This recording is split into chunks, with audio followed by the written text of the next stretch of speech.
Welcome to another episode of the Collective Evolution Podcast. As always, your host, Joe Martino. And today we're going to be talking about something a little different here. We're not even going to have a guest today. Normally we got a guest. We got someone we're talking to. But when I say we, who am I even talking about here? It's just myself.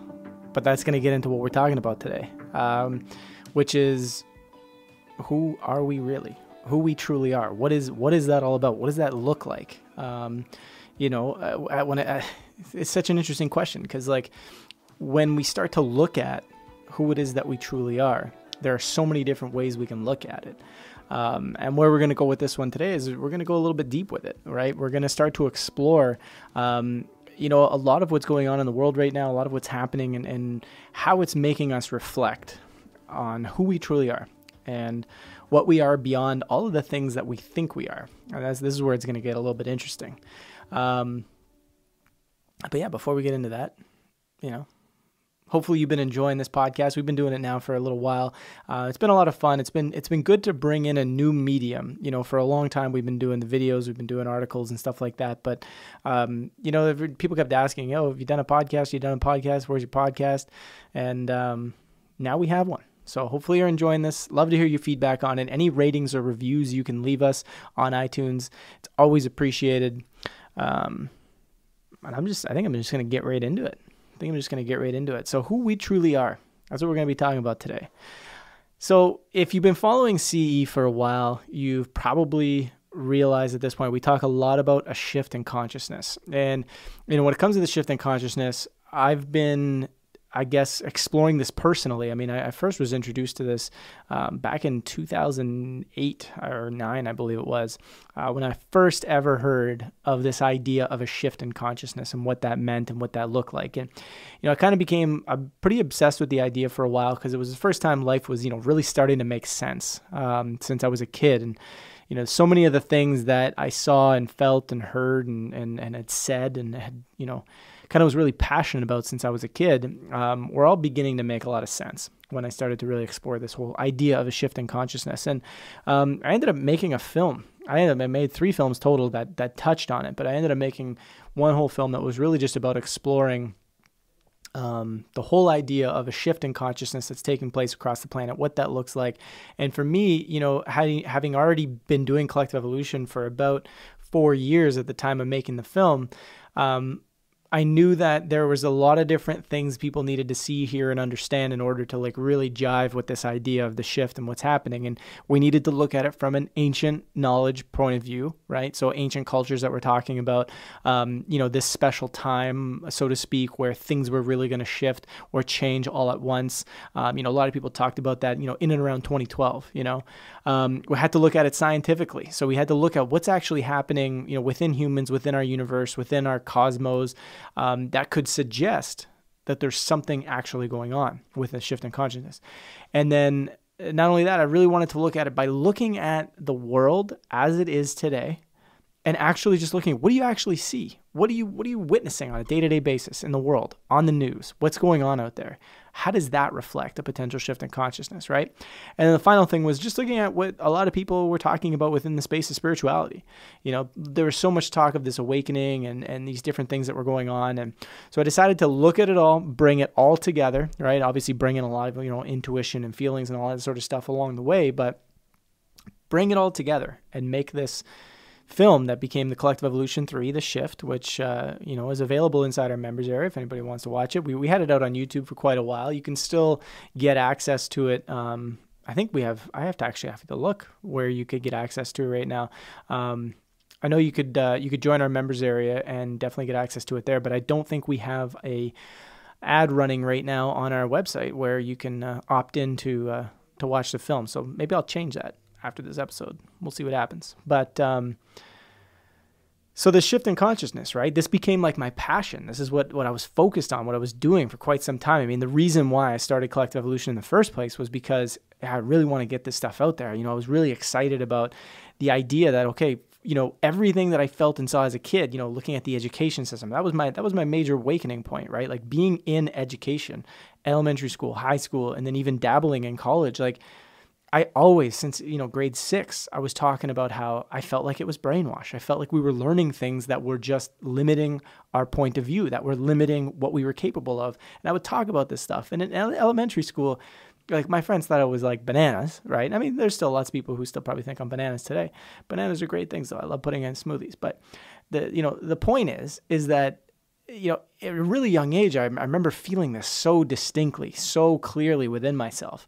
And I would question things, and I was always like met with, I don't even know how to answer you. Like, when I would ask teachers, when I'd ask parents, when I talked to other friends, like, nobody really knew how to answer it. But as I got older, you get into high school, you start hanging around people naturally that are a little bit older and think outside the box a little more. And I found a few more people who are a little bit more interested in talking in this way. And then, by the time I got into first year of college, I was starting to have obviously more people that were talking about things, and Zeitgeist, I think, was out at the time. And, a lot more people were interested in this idea of, okay, things may not be what we seem, right? At least in my age group, that's what was going through. Of course, there's been plenty of people on the planet for quite some time who have been talking about this stuff and doing different things, but I just wasn't exposed to it. It wasn't, something that you often meet, and you hear this is a big thing. Most people feel lonely in this journey, right? Because it's hard sometimes to find people. Luckily, that has changed a lot over the years, especially even in witnessing over the last 10 years has been incredible, the amount that's changed. But, going through this learning and discovering this stuff and realizing all these things that I saw and thought and felt as a kid, and why I eventually started Collective Evolution, was all just pointing towards this desire for this really deep change to take place within ourselves that would affect the entire world. And this is where, the shift in consciousness really comes into play. And we start to talk about and start to think about, what does that even mean? What is that about? What is consciousness? What are we actually experiencing? What are we going through?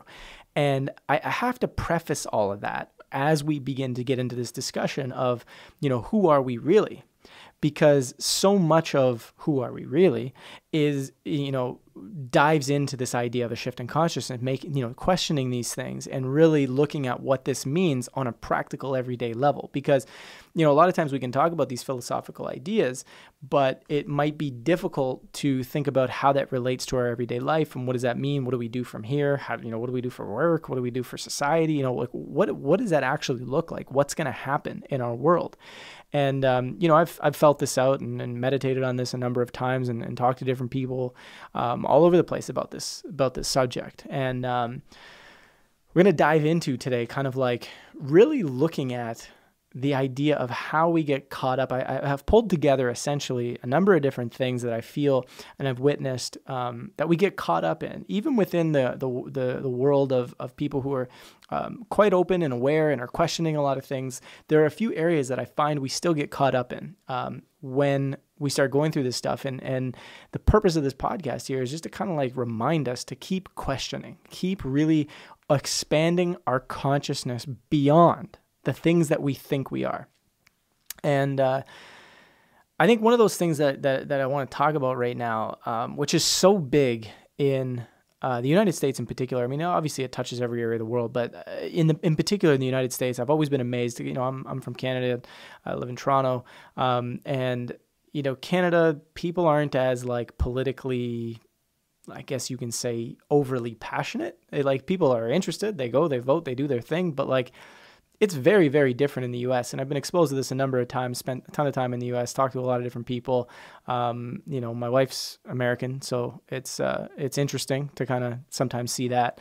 But, it's one of those things where it's like, when you look at it and you start to realize people identify so strongly with a particular political side. And we begin to ask the question, okay, so who are we really when it comes to politics? We say to ourselves, oh, I'm a libertarian. Oh, I'm a Democrat. I'm a Republican. And this is who I am. This is what represents me. This belief represents me. And in that, we've just limited ourselves immensely. And people will often say, no, it's just an innocent label that kind of expresses in a simple way what some of my beliefs are, what some of what I resonate with is. And I always say, so then why does it make you so emotional? Why does it make you get into fights? Why does it make you see the world in a completely different lens? When you begin to identify with these things that we're not, like our political side, or like a particular culture, or like our gender even, you begin to put a limit, a box around what and who you are really potentially able to be. And of course, everybody takes how these labels affect them in terms of seriousness. Everybody takes it a little bit differently. Some people really, like, it really starts to limit them, and other people, it's kind of just fun. They just have it. But again, I'm doing this podcast because I want us to reflect. I want us to take some time and really look at this subject, because again, we see it so much. And I online, when a piece of information comes out and suddenly, everyone's all, oh my God, it's this gender is such a disaster and blah, blah, blah. Oh, no, it's this gender, and everybody's getting so upset and divided at each other based on issues that are taking place. And, suddenly it's men's fault. Oh, suddenly it's women's fault. Oh, suddenly it's, this race's fault, or that race's fault, or this whole country's fault. Or, suddenly it's just these political party, and everybody's blaming everybody based on these ideals. And the reality is that beyond all of this stuff that we identify with by choice, there is a human, right? And then beyond the human, there's the essence of who you truly are, right? The being, the source, the soul within yourself, however you want to call it, whatever you want to say it is, right? That aspect of you is not who you think you are. The physical experience that you're playing out, i.e. if you're playing out the experience of a man or a woman or whatever it may be, is not who you are. It's a role you're playing. And the purpose here is to really start to look at how much we create suffering, we create limitation, we create who we think we are and need to be based on that identification.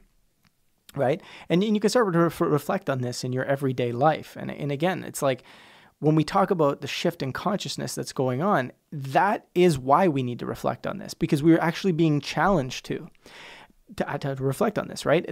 As we shift our consciousness, as all this stuff is happening, and if you watch the film that we put together, we know this is happening, right? From a cosmological perspective, from a scientific perspective, looking on what's going on in the world, looking what people are questioning, looking what people are going through, we know there is a shift in consciousness happening. What we are being challenged to do is begin to question who we truly are, why we're here, what's going on, how are we living life the way we're living it, who's really in control and pulling the strings in our society. All of this stuff is intertwined. Right? We talk sometimes about, if we start looking at, what is going on within the elite and those power structures, that's not spirituality, right? That's only just the negative stuff that's going on. And what we should just be focusing on is just, ourselves and only ourselves. Well, that's partially true. Change does start within. That's a core concept of everything that we do. But the reality is part of that change within is being able to look at and realize that what's going on within our world and how it truly functions is a result of the way we see ourselves, the way we see what's going on. And we have to face, the stuff that's going on out there just as much as we have to face the stuff that's going on within ourselves. And as we shift our beliefs and our perspectives and our patterns on what's going on out there within ourselves, it begins to shift what's going on out there. And a lot of this comes down to the question of who we truly are. And so again, when we begin to look at, right, what's going on, say, some of the big issues, for example, stem around equality, they stem around, racial issues, they stem around gender issues, all that sort of stuff. And these are good things, because the reason is for all these things right now is we're starting to focus on and see, and so much attention is being put on these things, partially to make our overall society more harmonious, which is great. But a lot of it too is to challenge us to see the various limitations we place on our world and ourselves based on how we choose to identify with a version of ourselves that is not even who we truly are. You are able to move around this planet as a man or a woman of any particular race, it doesn't matter, and not be identified strongly by what, who you think you are, and so forth. For example, like, I'm a male, 31 years old. I come from half Italian, half Canadian descent, and I don't see myself as any of those things. I see myself as a soul living out a human experience, and therefore when someone walks up to me and says, oh, and let's say they use some sort of racial slur towards Italians, I don't take offense to it, because I have freedom. I have the ability within myself, just as everybody else has a capability to do that, to not get caught up in a name someone is calling an idea. The idea is that, oh, I'm an half Canadian, half Italian male, or someone comes up to me, oh yeah, you're a rotten male, or whatever it may be. I have the choice as to whether or not I take offense to that. But because I don't identify with those things, because I simply am utilizing the physical body, the fact that I'm having this experience as a male, cool, hey, no problem. It's all part of the process. It's all part of the evolutionary thing, but it's not who I truly am. And this is a massive, massive, massive thing we see going on in the spiritual community that is the challenge that I think so many people are being faced with. It's that we understand the ideas of what we're bringing up here and what we're talking about, but we're terrified to actually implement it. We're terrified to sort of let go of some of these, hey, I'm a male, I'm from this thing, I represent this political party or this idea, and therefore I identify that with that, and I'm going to go with that. And that's the ego creating another box as it begins to, evolve from an even smaller box. And this process is okay, right? Again, there's no judgment here towards the process, right? We go from, varying boxes or limitations about who we think we are. And as we begin to destroy that illusion, destroy that idea of who we think we are via, the idea of not trying to kill it, but the idea of seeing through the illusion, we sometimes then go, okay, I see that. I've opened up my experience a little bit more, but then the ego sneaks back in and starts creating another box, another identity, another, thing to identify with and say, hey, now this is who I am. I'm a spiritual person, and I dress like this now, and I act like this now, and this is how I'm supposed to talk, and, la-di-da-di-da. And we begin to take on this idea of how we're supposed to be based on the fact that, I'm now awakening. I'm now going through this process. And so therefore, here's how a spiritual person looks and what a spiritual person does. And that's not who we truly are, right? Spirituality is not, okay, suddenly I wear specific pants and wear crystals around my neck and do all these things. It's not wrong to do any of these things, but there's a difference between, resonating and just kind of moving towards something and suddenly creating an entire identity out of it, right? I've witnessed tons of people completely change the way they talk, the suave or the swaggers, by which they act based on the fact that suddenly there's they're now a spiritual person. And, long story short, what begins to happen is we begin to get back into the exact same level of consciousness about,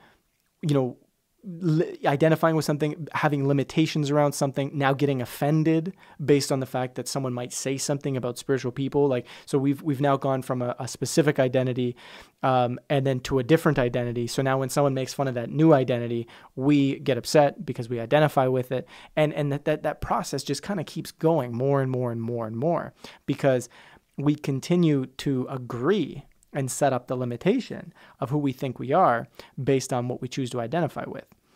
And again, going back to the political thing for a second here, a lot of stuff is happening through obviously Trump being in power. He's causing, when I say in power, I mean, what do we really even mean by that?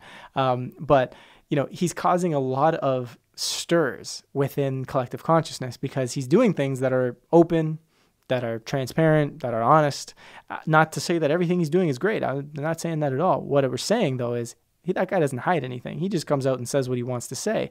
And what that's doing is it's triggering a ton of stuff in the collective consciousness, a ton of reactions, a ton of judgment, and it's showing a lot of us who we truly are, right? We're starting to see, oh my gosh, I judge this person for this. Oh my gosh, I think that person is this, and blah, blah, blah, blah, blah. And you're seeing it a lot in the spiritual community, even the alternative media community, right?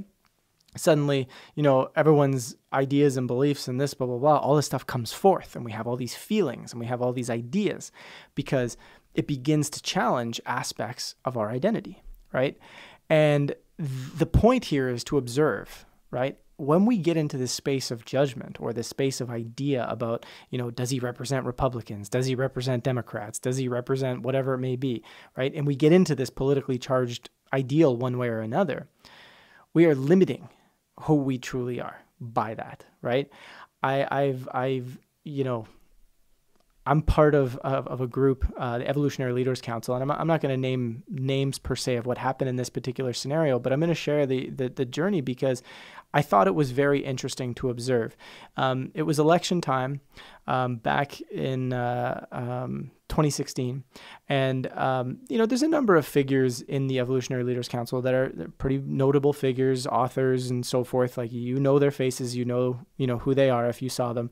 Again, I'm not going to name names of who this involves, but there was an email thread that was going around between the group, and everyone was very, very, very concerned with the fact that it looked like Trump was having a good opportunity to come into power, and Hillary Clinton was obviously the choice that some people were proposing the evolutionary leaders should align with, and then put out a public statement saying, Evolutionary Leader Council aligns with Hillary Clinton, and therefore everyone should vote that way.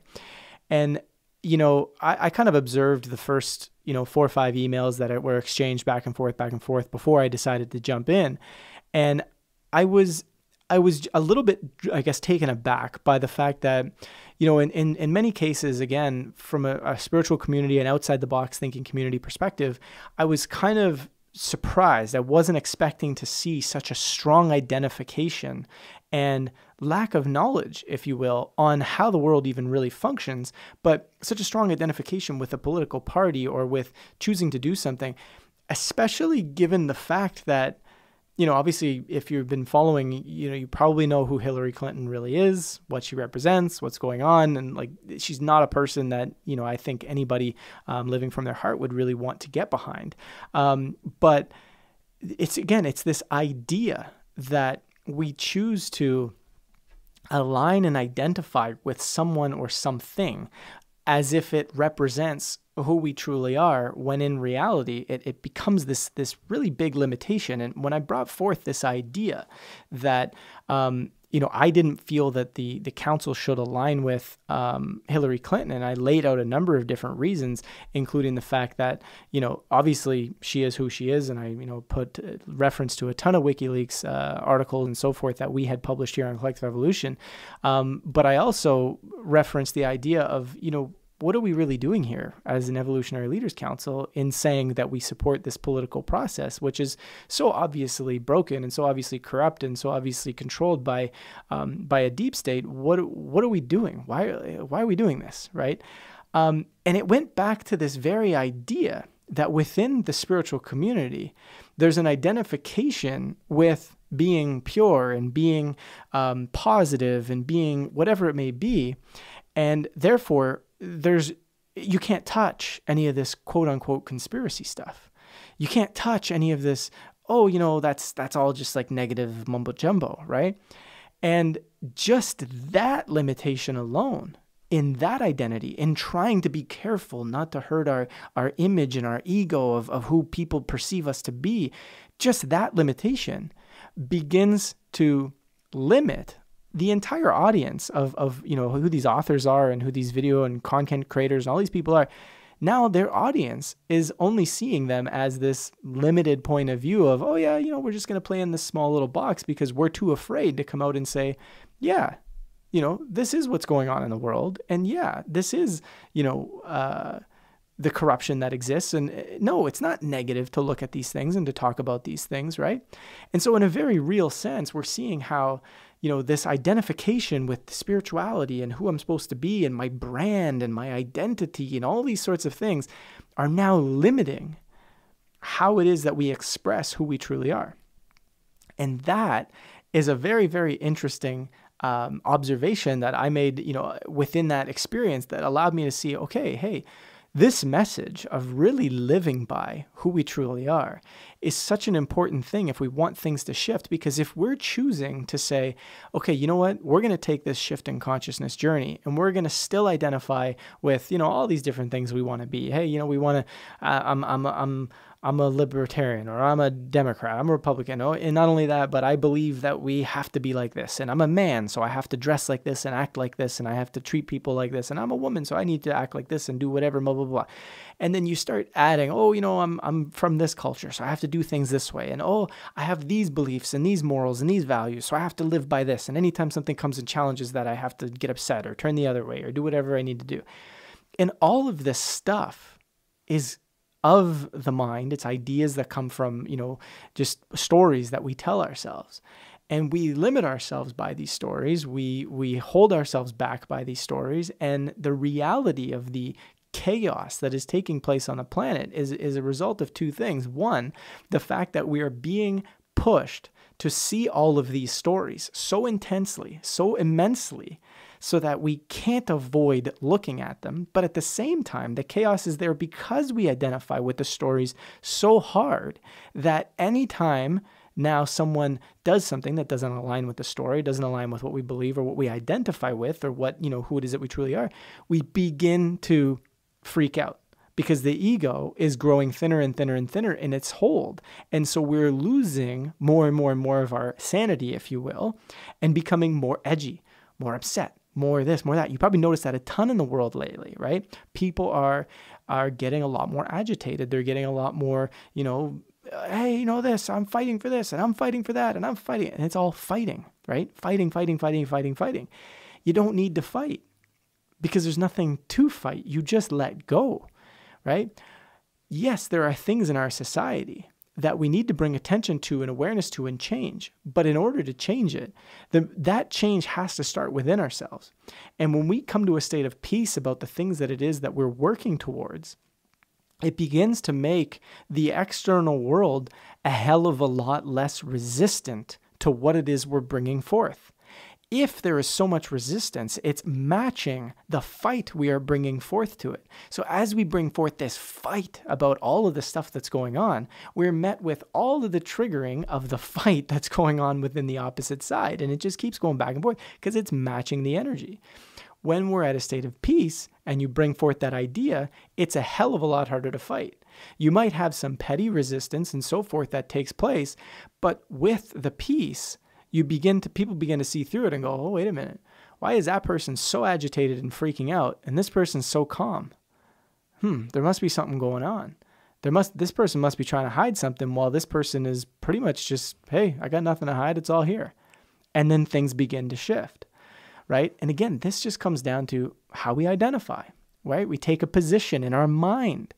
Whereas if you take a position in your heart, you're not taking a position. In your heart, you already know. And this is where it comes from, this idea of what we talk about all the time here at Collective Evolution, moving from your mind to your heart, is really about not identifying as, ooh, I'm a heart-based thinker. It's you are being from the heart.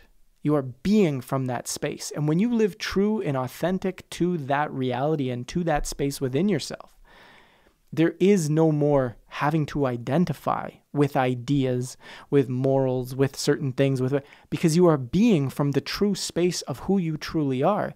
And what we're here to go through and create right now is a shift in our consciousness, a shift in who we are, a shift in what we think this world is and what it's supposed to be and how we're supposed to treat one another and what that's supposed to look like on a daily basis. We move from thinking about all that through the mind and fighting to try and find ideas to moving into the heart and allowing naturally what our heart is already trying to express to us, but we're drowning out with all of the mind stuff, with all the mind chatter, with all the identification. And so really, I feel like this journey of especially what's happening in a big way right now is about us starting to really think about all of these things and how we view these things and where is it coming from when we say, I think we should do this, right? It's not bad to have any of these. I think we should, or I feel like this, blah, blah, blah. None of that's bad. It's not about saying, we need to judge that. It's about just being introspective, starting to question, starting to see like, why am I so amped up about this particular issue? Why am I so charged by this particular issue? Why did this offend me? Right? What is it about that offend me? What am I identifying with so intensely? Because the reality is when we get to a space of peace within ourselves, it should not matter what someone else thinks about you, right?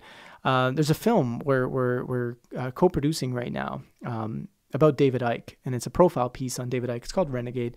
This is kind of hush hush right now, but some of the information will be coming out publicly very soon anyway. But my good buddy Michael Mazzola is making this film, and we're helping out with it. And basically, the whole purpose of this is to go through a film chronicling a guy who, back in the early 90s had gone through a complete and forced, if you will say, ego death of this character of David Icke, who he thought he was. All these ideas, all these beliefs about who he thought he was had to be dissolved. And he simply had to be who he really is, truly deep down within himself. And he had to do that because there was a level of public shaming that was taking place that was so extreme, so immense, so intense on a big space, on a big stage, right, on a big level. And he had to go through this. And not all of us are going to go through that experience where, on the 6 o'clock news, they're making fun of you and you have to let go of everything you think you are. But we have that opportunity. We have the ability. We all, in our own micro ways, have the opportunity to respond and to look at how we responded to various things that happen to us in our lives, things people say, things people do, that challenge this idea of who we think we are, right? And we use that opportunity as the ability to ultimately gain freedom, right? So much suffering and so much lack of freedom is created based on how we identify with, various things, with ourselves, with whatever it may be. And we have this opportunity to truly step into a space of freedom and a lack of suffering by looking at what it is that's there. And so much of what I teach in a course that I built, it's actually going to be released very shortly. It's the 30 Days of You Challenge. It's basically an extended version of a small course I was releasing for free for quite a while, and had put tons of people through it, probably about 180,000 people over the last 5 years through this challenge. And now we've kind of amped it up and made it intense. And what this whole journey is about of this course in the 4 weeks that you do it is introspection and looking into self and gaining a sense of self-awareness and connection with the heart such that you're able to see past, for lack of a better word, the bullshit. You're able to see past all the illusions of who you think you are and all these different things, right? And it begins to create a space that, if you commit to the program, that will allow you to truly go within and understand much more deeply who you truly are. And it begins a journey of expansion on that, right? And it continues to go. And that's why I'm so passionate about this subject, because I know that if we want to make this shift in consciousness, we want to make the world a better place, we want to continue to move forward, we have to question who it is that we truly are and who we think we are. And I got to bring this in here because this is something that I talk about a lot, and it's the whole extraterrestrial angle and why humans have such an interest in extraterrestrials right now. And a big part of it is the fact that we're thirsty, we're hungry, we're thriving, like we're so excited for something beyond this limited idea of who we think we are as humans. This idea of, okay, we're here, we wake up, we kind of go to school, we go to work, we do our thing, we have a family, and we kind of, do jobs that we don't love. And, there's so much governmental limitation and all these different things. We've been playing in that realm for such a long period of time. We've met, all the various cultures on the planet and seen what everyone does. And, it's all chronicled. And, we have tons of stuff in various devices that we can get access to this information. And it's almost like, hey, this experience has gotten a little bit, we'll say boring, if you will. Not to judge it so much, but more so just to look at the experience from an objective point of view and say, hey, we're ready for something more, for something deeper to explore. And a lot of that deeper push is coming as a result of, the shift in consciousness that we're choosing to make, but it's ultimately evolving beyond the idea that we've identified with so long of what it means to be human. Who made up that? One of the statements that always used to drive me a little bit bananas is, oh yeah, well, we're human, so that's okay. What do you mean? What does that mean? We're human. So what? What's a human? What does a human do? How does a human act? How does a human be? Says who, right? Why is it that some humans are so radically different than others? Yes, certain aspects of our physiology might perform a certain way and so forth, whatever, but so many things are different. Some people can step completely outside of what it is that, we think humans are and so forth. And it's not just a couple of people, it's a ton of people are acting very, very different than the masses might. And so many of us act very, very different than we even think when we're behind closed doors, right? And a lot of times that's in a good way, because we're placating to this identity, this idea of who we think we're supposed to be in society and public. And yes, that's changing a lot. We're starting to be a lot more open and accepting. But here we're going through this process, and going back to the interest of extraterrestrials, is we have this extended interest, this extended excitement about extraterrestrials due to the fact that what we would gain in a consciousness shift, as well as in what you could say like a knowledge transfer, if you will, in understanding who we truly are and what we're truly capable of and what we truly can do, is immense. It's insane what we would gain from that process. It's not so much about, hey, we're going to get some technology and then the technology is going to change the way we live in society. Yeah, that's going to happen. That's part of it. But the intimate relationship we have with who we think we are, with what we're capable of, with who else is out there and how we can interact and what the meaning of life is and what we can do in our life, begins to open up so immensely that the need and the way our systems and structures and the way our life is at the moment is going to change entirely. And this is part of the reason why, the cabal, from a mind level, right? Not from a soul level, but from a mind level, the cabal is so scared because they're terrified, because they have a really good, strong stranglehold on everybody right now. But it's also pushing us to say, hey, you know what? This feels really uncomfortable. We need to step out of this and understand who we truly are and what we're truly capable of, and dissolve the need for this cabal. And at a soul level, this cabal also goes, yeah, we're ready to awaken too. We've been doing this forever. Enough, right? We see the cabal sometimes as this like evil entity that's out there doing their thing, and they're so evil. Their souls living out a some of them human experience, some of them extraterrestrial experience, right? Even when we talk about the reptilians, they're not all reptilians are bad or are playing in the dark or doing, all these different things that we say. It's a subset, right? Just like there's a subset of humans that are playing in the dark. And these souls that are playing out these reptilian experiences or these human experiences that are doing this are also ready to grow and evolve. And that's where we come in with our own journey too. We're ready to grow and evolve. So we're all going to, from an interconnectedness point of view, we're all going to evolve and shift together. But we need to go through this process, and we need to be open, and we need to begin questioning. And let's consume information and learn and continue to expand, but let's do the work. Change starts within. Is about beginning to say, hey, you know what? When it comes to this idea of politics, where has it really led us? Where has the idea of trying to say, oh yeah, men are the problem. Oh no, women are the problem. Where does that really lead us when we go through that whole process of trying to find who's right and who's wrong? It doesn't lead us anywhere. It's just extremes. It's duality, one thing to another, to another, to another, to another. And we keep trying to fix them. It doesn't lead us anywhere. It's not about men. It's not about women. It's not about, one racial, group or another. It's not about a political party. It's not about that. It's about the deeper aspect of what it is that is actually triggering us in various points and states of being, which is our egos run our experience. That's plain and simple. That's what this is about. Because every time we're complaining and talking about all these societal challenges and trying to blame one group or another, we're blaming egoic constructs. That's all we're doing. And we've confined ourselves to those egoic constructs. And so if we begin to see, hey, that's just an idea, that's just an egoic construct, we begin to lessen the power that has over us. And all of a sudden it's like, wow, hold on a second.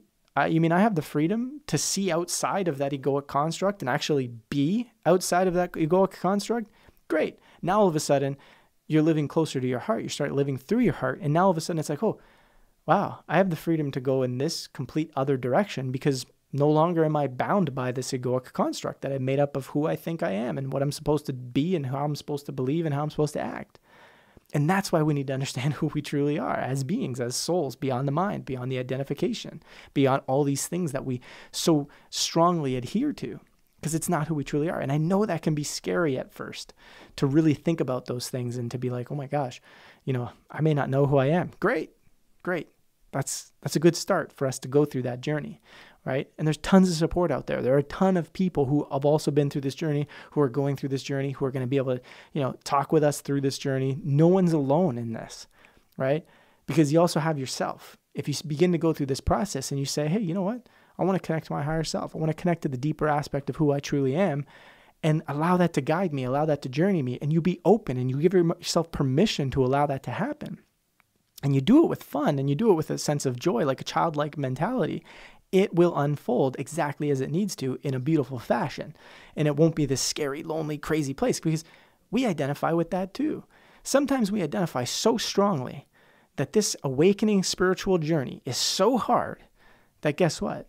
We create it to be hard. We welcome the difficulty, right? If we're open to the fact that, hey, it could be whatever it needs to be. It doesn't necessarily have to be, flowers all the time, but hey, it's going to be whatever it needs to be. And you're open. Guess what? It'll be whatever it needs to be, right? And it doesn't have to show up as this big fight all the time, because, that's usually just a reflection of how you're identifying with it. So anywho, I feel like I ranted there for a good little 40 minutes. Sometimes it happens. I hand it to Rubes, which is my wife's name, Ruby. I hand it to her. She has to listen to me going bananas sometimes. Not bananas in an angry way, but I go off on these types of rants in the car, in the drive-in. We live out in the country, if you will, on our own little private area of land. It's out of the city, so we have to drive about an hour to get into the office every day here. And on those hour rides, have fun. I go through some good chats, record a lot of conversations, write a lot of articles, do a lot of videos as a result of those conversations. So much appreciated to her for listening to my funny stuff, giving me good feedback, and going through that. It's all part of the journey. It's all part of the fun. But I wish I could almost interact right now and hear what people have to say, questions. It's interesting. I'm sitting here in a room talking into an ice cream cone looking thing, and it's recording it on a computer so that someone can listen to it later on. That's the world we live in, and I can't talk to you guys right now because hey, I'm in a room by myself. That's all. But that doesn't stop us from being able to chit chat we have a Collective Evolution group. It's a little community. It's where we discuss a lot of our content, all that sort of stuff. Head on to Facebook. I know it's Facebook. What can we do? There's not yet a platform where everyone has kind of organized themselves and jumped together to play. I mean, everyone's still pretty much on Facebook, unfortunately, and so that's where our group is. But I'd love to connect and talk about some of these things, and I'll be posting this episode, so we'll have a post if people want to comment and talk about it below. It'd be pretty exciting. We'll have a little bit of chit chat, a little bit of further discussion on this. Anything else you want to add? Anything you want to ask? If you want to talk about, how maybe we identify with a specific food. I don't know. Anything crazy. I'm up for anything. But thanks again for listening. Thanks for tuning in. Thanks for committing to shifting your consciousness. Because I know that if you're listening to this podcast, you're most likely, following our content for quite some time and are interested in this whole journey. Because this journey is all about bringing us together, unifying, allowing us to shift the way we see everything. And that's going to create some incredible shifts, and it's going to create this world that we all know is possible deep down in our hearts. When you get beyond the mind, you get beyond the beliefs, you get beyond the identities, and you really get into your heart and you start to see what this world is capable of being and who we're capable of being in a deeper sense, it becomes truly incredible. And that's what this shift is all about. Thanks for tuning in. Thanks for being part of it. And please feel free to rate this podcast on iTunes. Just to give feedback. I love it. I love knowing how I can improve and how I can move forward, and whether or not something is serving, or how we can, what we can do to make a difference. Anywho, it's a Collective Evolution podcast. Joe Martino. Peace.